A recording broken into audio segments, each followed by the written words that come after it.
first he said he and Buff were friends for life and they hugged. So Buff was funny for like a minute. He says women should talk about his mom. Women are good for cooking and cleaning. Dad, if you're listening, set mom straight. He had a message for all of the mothers out there. I was like, I'm sure there's tons of them in this audience. Mm-hmm. Scott Steiner said something about, ladies, I hope you don't love me for my body, but my mind. My wife just happened to be in the room. She said, can I love him for either? I see. Yeah. Huh. Say that again. I didn't picture him being her type. No. She's more a Shawn Michaels type. All right. How about a Craig type? Let's be fair, Craig. What are you talking about? So where were we here? I have no idea. So Scott starts talking. He calls out J.J. Dillon. Oh my God. This went off the rails quickly. Dude, I was trying to translate for Steiner. I just couldn't. I don't know what the fuck he was talking about. He couldn't do anything right. He was like you earlier in the show when you tried that tongue twister. Pretty much, yes. Yeah. So the gist of it was he wanted... Please, what was the gist? As far as I can tell. Help me here. He wanted JJ to name his favorite Steiner, and JJ wouldn't do it. I don't know why. Because Steiner was outright saying, I turned my back on the company. You sent out other refs to help. Well, JJ knew that if he said, my favorite Steiner is your brother, he was going to get his ass kicked. But he's going to get his ass kicked either way. He didn't know that. So why did he come down? Well, regardless, he got his ass kicked. He sure did. And you know what's so funny about him getting his ass kicked? Scott kicks him, and of course all the geeks are running down. Scott's trying so hard to put this guy in the recliner, and it's just not working. And then Bobby Heenan is so appalled, and he goes, he's wearing glasses. Yes. And I suddenly remembered when I was a little kid, and the thing was, you never hit a guy with glasses. Oh, you get glass in their eye. That'd be bad. Like, man, I haven't heard that in like 20 years. 19 years is the last time I think I heard that. Unless the kid does have a glass eye. Can't hit a guy with glasses. Anyway. So my favorite part of this was he's attacking the commissioner, this big scary monster. And it's so concerning that they put up the logo that says we're about to go to break before security has even hit the ring. Mm-hmm. I was hoping he'd still be in the hold when the break, but no. I don't think he ever got in the hold. Well, that's also possible. These two did not fit together like Legos. They did not have chemistry. No. They were not on the same page. The arena went dark. Warriors music started. And I thought, okay, this is going to be an NWO skit. It's going to be Renegade or Vincent or something. No, Warrior came out. Yeah, I thought he was gone. I thought after Havoc he disappeared and they put him in the Hall of Fame. This may have been his final appearance. I don't remember. But I have to say this because I'm a fair man, okay? This was his hometown. Yes. So he got a big pop. There were some boos when he started his promo. But he cut a good promo. He was very angry about the last night. He kept it quick.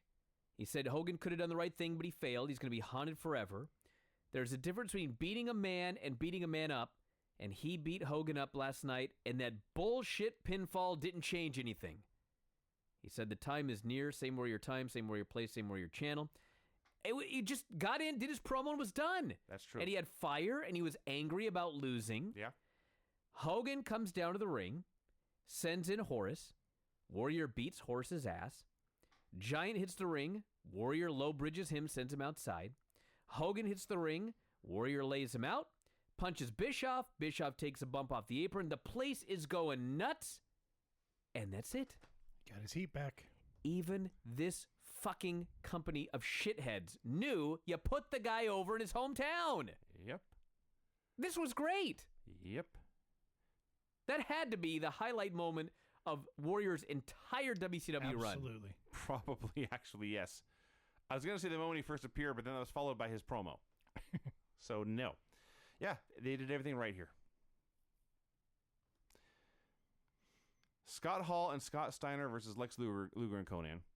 First of all, when they came out, I felt like I'd already seen Scott Hall and Scott Steiner wrestle about 4 times each. So, they come out, and it's time for a brawl. They brawl here, they brawl there. 2 guys brawl up the aisle with the other guys doing moves in the ring. Then they just switch places. Chairs get involved. Lex goes for a torture rack. It gets broken up. There's no ref. There's no match. I don't know what's happening. Then they go to commercial, and when they come back, everyone's gone. What? What happened? The best part of this is they're in the middle of a brawl, and they just go to commercial. Yeah. And I thought, well, when they come back, they'll tell us what happened. Mm-mm. They come back, and literally Tony Schiavone mutters, "What a brawl." And then they go to the ring announcement for the main event. Yeah. Yep. Did we switch channels? Is it that hard Did we jump the time stream? to Are we on the just wrong let show? us know what happened? My God. They don't want to run long like they did the night before. So So the main event is DDP versus Bret Hart.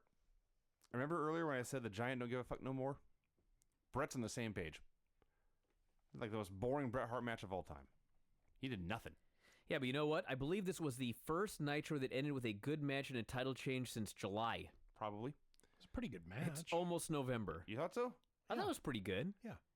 I mean, if you imagine like a great Bret Hart match, it wasn't that. Maybe perhaps my standards were just But too if high. you imagine like a Nitro match, it's pretty damn good. He did do, I must correct myself, and I corrected myself at the time.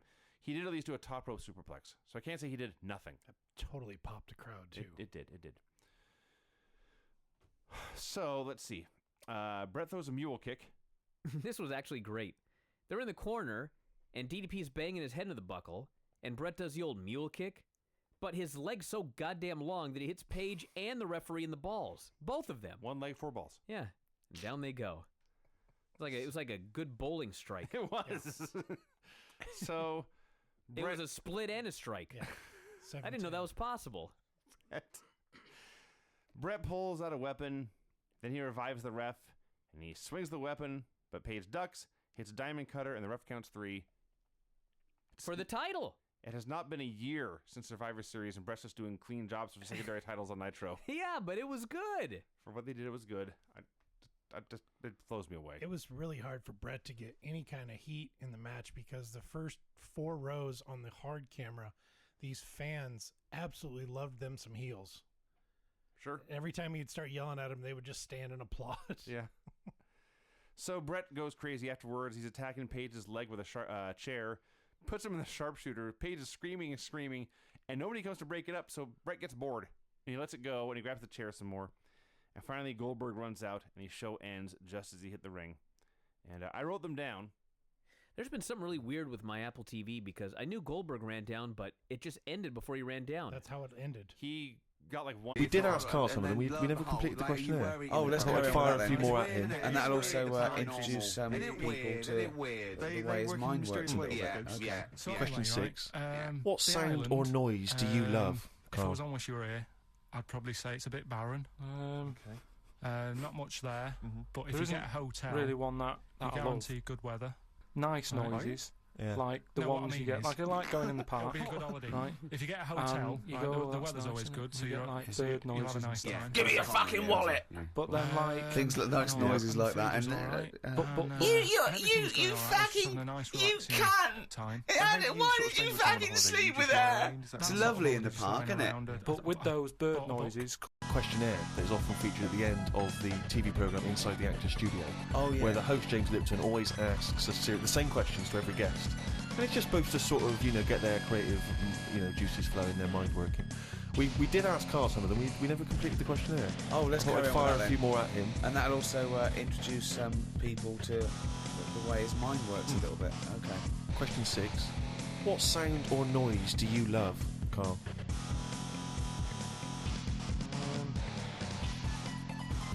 there isn't really one that I love. Nice noises, Yeah. like the ones you get. Like I like going in the park, right? And you go, oh, that's nice. And you get like bird noises and stuff. Give me your fucking wallet. But then like, Things like nice noises like that. And but looking it down, it's miserable. They come to the top of the soil, and don't they? yeah. When it's miserable. But it was a sunny day. That's they don't drown, I assume. No, it's not that, is it? It's just that they hear the water or something falling on the ground and they go, what's going on? And they come up to see what's happening. What? No, wait. But why do they come up when they think it's raining? Because they're hearing like knocking on their land and they're going, who's that? And they come up. Sorry, wait a minute. But why do you think they come up when it's raining? Because they're hearing the noise of the Yes, rain. but they know what it is. What am I doing? Why am I talking like him? Of course they don't know what it is. Look. Can worms hear stuff? Yeah. Well, they got... You don't know anything, Carl! But I assume they can sense vibrations and so on, but they can't hear in the way we hear. No, they of don't course have they ears, can't. do they? Of course they can't. Well, whatever, right? So all I'm saying is that. But came what was up- this thing about these worms? They hear the tapping and go, oh, what's that? Right, tell us. Okay, so start. You're a worm, okay? It starts raining. Tell me your thought process. Well, you just kind of you're down there. You can't see anything. It's dark anyway. Yeah. So And you haven't hear got about eyes. this, don't you? You hear about blind people have got really good ears, and it's the No. same with a worm. No, they do. It's an extra sense. They No, say. it's not. That's nonsense. That's nonsense. They start getting used to relying on them more, but it doesn't. So you don't turn into bionic woman because you lose your eyes. No, but you do because you use them more. If you use something a lot, you get better at it. So their ears are good. So all I'm saying is, so this rain's coming down. I don't know who to believe here, Rick. The rain's coming down on the land. The worm goes, "What's going on?" The worm goes, what's going on? He wiggles up to the top. So what does he do? So it goes up and it sort of sees it's raining, and then it goes back down again, doesn't it? But that's what I'm saying about. What do you mean? What is this world where he goes, oh, it's just rain again? Oh, so that's the 400th time I've been caught out this year. It's rain. I'll remember next time. I won't come up.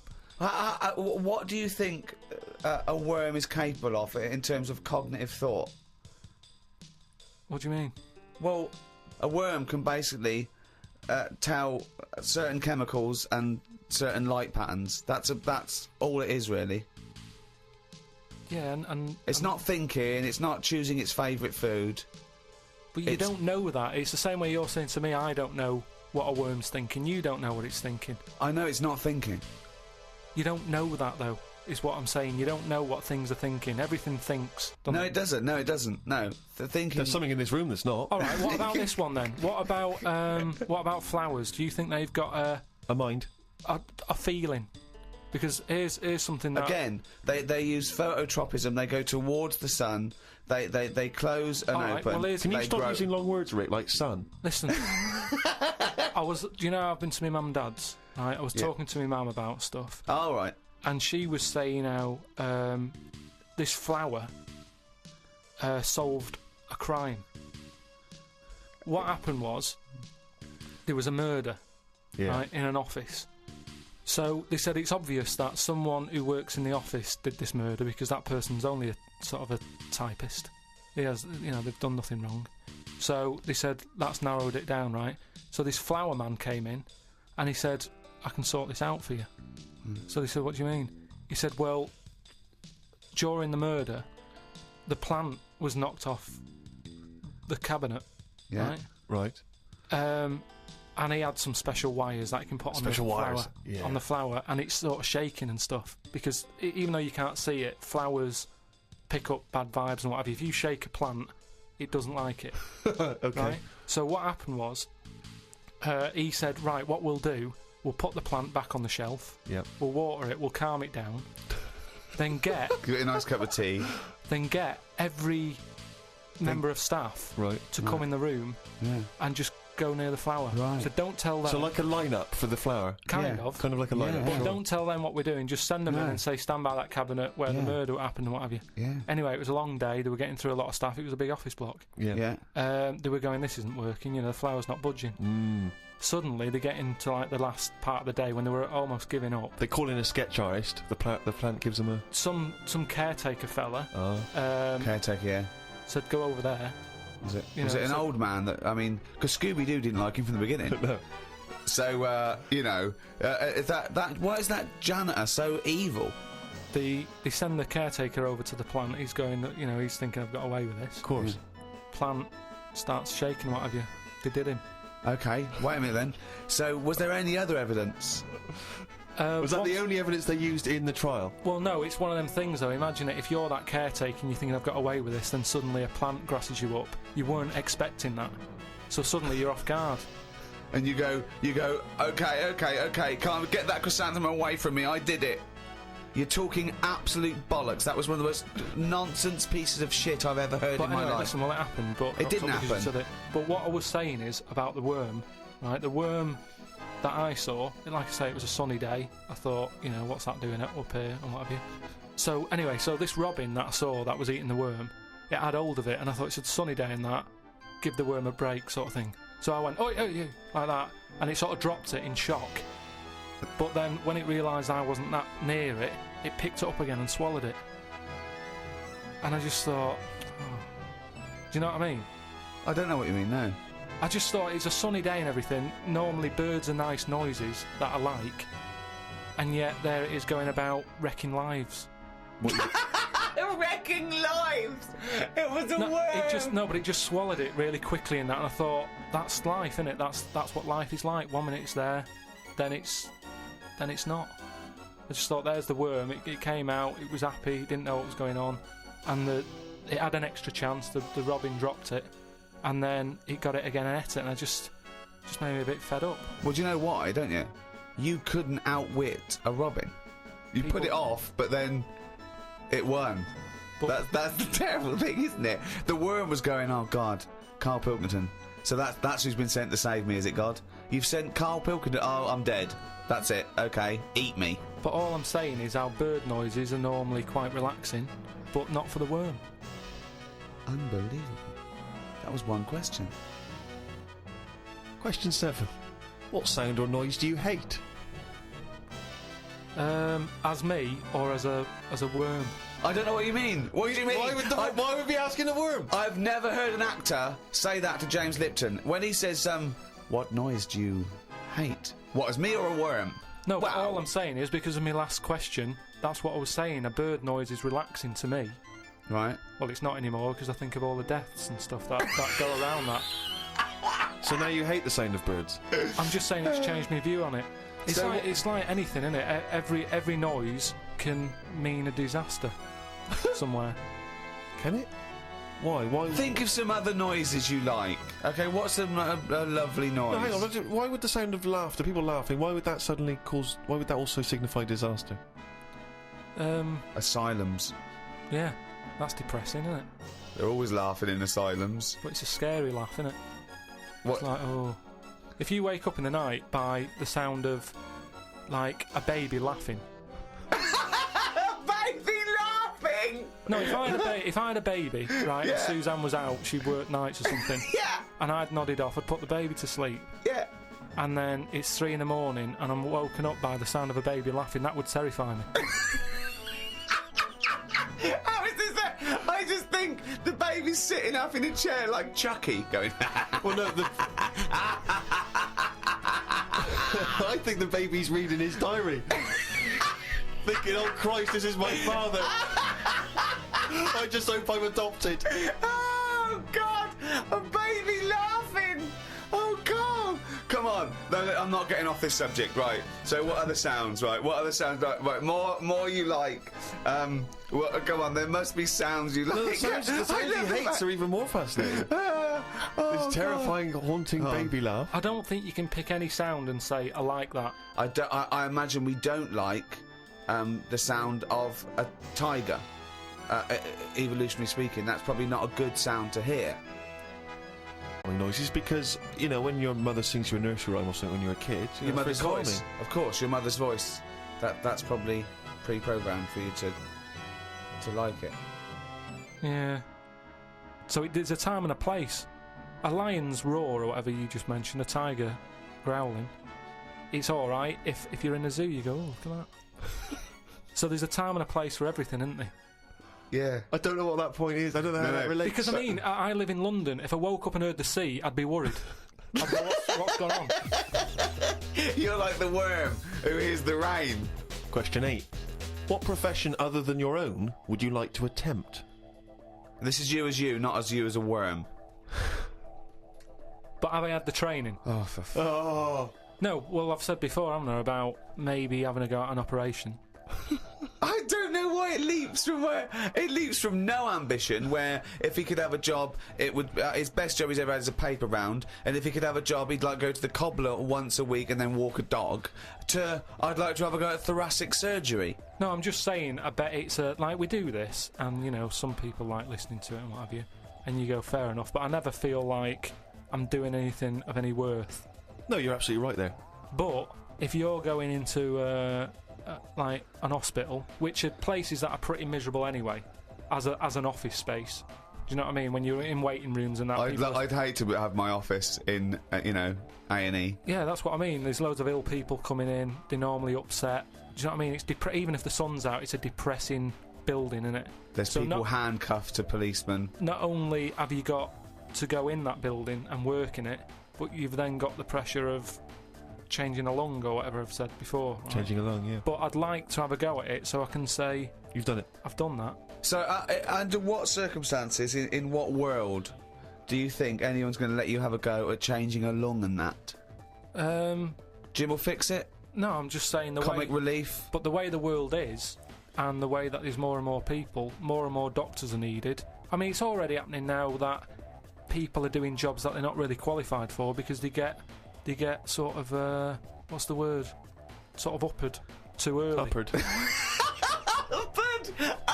I love the fact it's basic language. It's like it's unbelievable. It's like there are only sort of like 50 words in the English language, so he has to change them and customise them.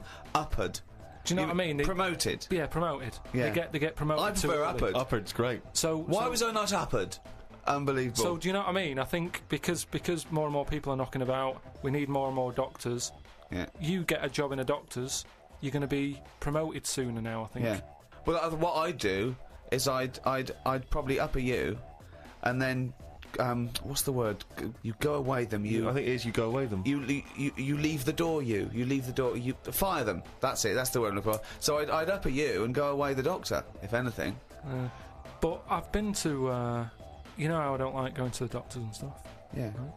Because you're always scared that they might investigate below the bridge. Yeah, but I checked on that before I signed up to it, and then they said, right, before we can take you on as a patient, you've got to have a health check, right? Which I thought was odd, because it's almost like saying, if you're ill, we can't be having you coming here, right? But I said, right, okay, fair enough. What is this health check? And they said, oh, we just check your body out and make sure you're fit and healthy. And I thought that isn't enough information. I want to know if it's the old finger trick, or. And I said, what do you mean though? When you said health check, what do you do? And she said, oh, it's just. I think she knew what I was getting at. And she said, oh, it's just the blood pressure, your height, your weight. Okay. That's about it. So I went and had it and stuff. But you had to, before you sort of said, right, I want this doctor. They give you loads of forms to fill out, right? And one of the things they did was, if you die, what do you want to give away? Right, like a donor. And it had like, it's basically everything you've got in you. It was all your main bits: your liver, your heart, your kidney, and what have you. And I thought, I really thought about it for 40 minutes or so. I didn't just rush into it. I was sat there thinking, if I'm dead, does it matter and stuff? But I was really concerned when it said about the eyes. Right. Why? What do you mean? What? Because can they have your eyes after you die? It was. I think it was 4th on the list. Right. So they just sort of crammed it in. I think they know everybody's a bit cautious about giving their eyes away. No one cares more about the eyes than the liver or the. Why do you care about giving your eyes away when you're dead? Just because of that thing of we don't know for sure yet. I know that you poo-poo it, but the afterlife thing. Right, you don't know for sure if. Well, why would there be? How would there be? How would it work? Why do you think there's an afterlife? Why do you think there's? Why? Because we're here already. It blows my mind that we're wandering about this planet anyway. Do you know what I mean? The fact that we're here, just by gravity blows your mind, Carl. No, but do you know what I mean? The fact of your mum and dad have it away, and then you just pop out, and it's like, how's that happened? And then it's what happens is the father inserts his. No, but what I mean is, not just that bit. How I've said before about my heart just sort of pumping away on its own. No one's keeping an eye on it. It's not plugged into anything. No. And yet I want to move my hand like that, and it does it. Yeah. That blows me away. Right? Yeah. I mean, you're still worried about whether you control your brain or the brain controls you. So what I'm saying is, how do you know what goes on after life? Because, do you know what I mean? So why in an afterlife would you want your eyes more than your liver and your kidneys and your lungs and your heart? Because ghosts don't eat, do they? So you don't need all your liver and your kidneys and stuff, because they're only there to sort your food out. But your eyes, if you're a ghost, I don't want to be a blind ghost.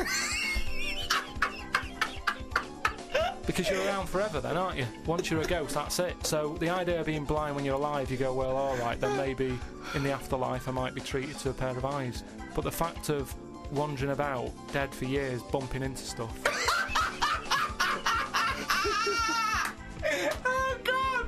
Oh, it's amazing! So- oh, that's an amazing image! So I didn't tick that box. But why? I don't understand. In your theory of the afterlife, why is it that this ghostly Carl, why can he survive without a heart, but he can't survive without eyes? Why? Do you see what I mean? Surely, if you're this ghostly apparition, you can just see everything and you can do everything. You don't need the body. No, because you're a ghost. Yeah, I know, but I think when you're a ghost, say like how they've seen ghosts in.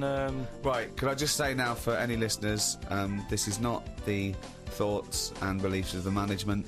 There is no such thing as ghosts. I do not believe in ghosts. I do not believe in ESP or any mumbo jumbo. Carry on, Carl. So when there's a ghost, yeah. When they see ghosts in like old castles and stuff, Yeah. they've had their head cut off because they've been up to no good, right, years ago. But they're carrying it around normally under their arm. That's what I'm saying. It hasn't reattached itself. So if you take the eyes out... But Carl, how is this ghostly creature able to function? It doesn't have its head on anyway. It's carrying it under its arm, so the suspicion is it doesn't need its head. No, it does. It just happens to be carrying it around because it wants to keep it with it. The ghost is always in the last condition that it was in when it was in... Who makes these rules? The way you are in your last bit of life is how you are as a ghost forever, even in the fashion. Like I say, the ghosts that you see never wear modern clothes, so it's always the Victorian stuff. Now, if they could change it, they would, but they can't because they stuck with it. So that's Why what did you I'm see saying with the eyes. cavemen ghosts? When did ghosts start? They didn't kick in till about 1830, did they? What if you die when you're having a rectal examination? Are you always bent forward with your trousers around your ankles and someone's finger up your arse? But why would you die when you're having that done?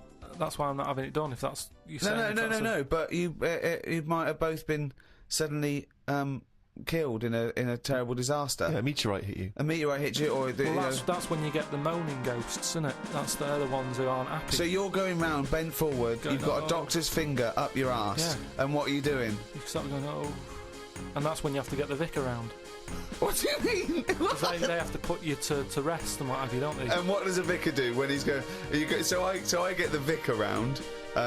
Okay, right. See, I don't want to get caught with someone with their finger up my arse when the vicars come round. The last thing I want to catch me is the vicar coming in when I've got a doctor's finger at my arse. I usually hide in the wardrobe when that happens. Whenever that happens. So listen, no, wait. So you're haunting, right? It's years later. It's 100 years later. You're around this doctor's surgery, and there's people coming, and the doctor there, the new doctor there, and it's 2073, and they go, Vicar.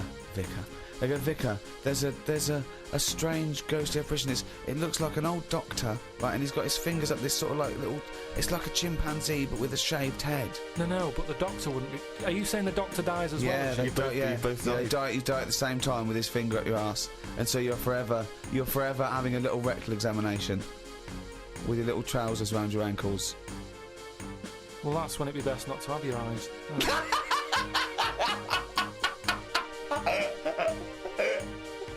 What a load of bollocks this is extraordinary. No, but listen to this. Listen to this. This is a good one. Oh, this will convince us. Yeah, this way. Okay. Answer this. This will be proof. Go on. I watched a programme the other week about dead people. Of course you did. Right? And it was people who had been found in their house. You know, they haven't got any family. They died sat in their armchair. Nobody's knocking on the door, ringing them and checking if they're all right. Yeah. Right? So they die and they rot away in a chair. People. You know, the next door neighbour called up whoever you call up for dead people and go, there's a dead body next door, it's stinking, can you come and get rid of it? Right? They go in and... I forget what service that is. I don't know where you find that in the Yellow Pages. It's a good business though, isn't it? Hello, corpse removal. Stinky dead people. So they go in, there's flies everywhere. Of course there is, yeah. The doors and the windows are shut. Where are them flies from? What do you mean? Do you know that thing, reincarnation? Yeah. I think there it is. There's an example of it. How there was no flies in there. A body rots away. Out of the body comes flies, so you live on. Or out of the body comes flies from the maggots that were in the body. Oh, okay, maggot then. So we've gone on. We've lived on. What do you mean? I'm just the saying fly now, it isn't lives a on. reincarnation of the maggot. The maggot is the larval stage of the fly. No, but forget all the maggot fly. Right. Think about going from man to a fly. What are you talking about? I'm saying the windows and the doors on this house was shut Yeah. tight. Now, your no question flies is- had got in. They hadn't got in. They had got in. They hadn't. They're already there. We're surrounded by them. We've probably got fly eggs on us now. Well, all I'm saying is, it's weird that them flies were in there when they weren't in there. I don't think this fella would have had loads of fly eggs on him. But I it just only think it's a takes bit odd. Why? What do you mean? I just think there was loads of them. You didn't see it. But it only takes one fly to lay loads of eggs. Yeah, but So you think it's wiser to ignore Ricky's answer and go with your ghostly supernatural reincarnation one? You think that's the wise, sensible way to go? I just think it's a bit odd how every time someone's got fly eggs on them. So everybody- that to you is less of a chance of happening than when you die. Some of you turns into flies, fly parts. Well, it happened when my dad chucked a turkey away in a bin, and it was only in there for about a day. I went to go and put like a crisp packet in the bin at the end of the garden and what have you. Picked the lid off, full of flies. Yeah. Now the bin lid, the bin lid. Yeah. It's like a constant fight with his own brain. was fairly sealed and what have you. Yeah. Again, it's the turkey living on. No, it's the All the fact that same. while it was out on the table. It hadn't been out on the table. We didn't eat it in the end because it had feathers on it. My mum said, I'm not doing that. Yeah, but what do you mean it had feathers on it? My dad got it off a mate and said, yeah, I've got this for Christmas, but it was still virtually alive. And my mum said, oh, I'll just get one from the supermarket. So we put it in the bin. Yeah. So what I'm saying is, I'm telling you, the eggs were already on it, mate. it's just the idea about it. It's the theory. Everyone's allowed one. But it's bollocks. Back to the Inside the Actors Studio questions. Question 9. What profession, Carl, would you not like to do?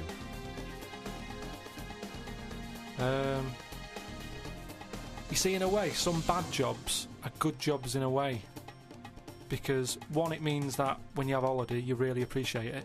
Sure. Do you know what I mean? Whereas, you see, I always thought, like, when I had a job where I used to have to do, like, 4 hours a night when I worked through the night, I only had 4 hours to do from 2 in the morning till 6, right? But it meant that when I was on holiday, I never really appreciated it, because between 2 and 6, I'd be asleep anyway.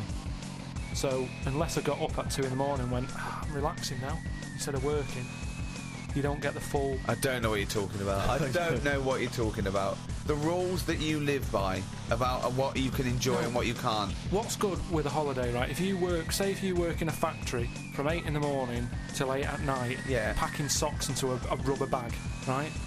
Between 8 and... What time did I say? 8. It's a 12 hours. It's a 12 hours sock.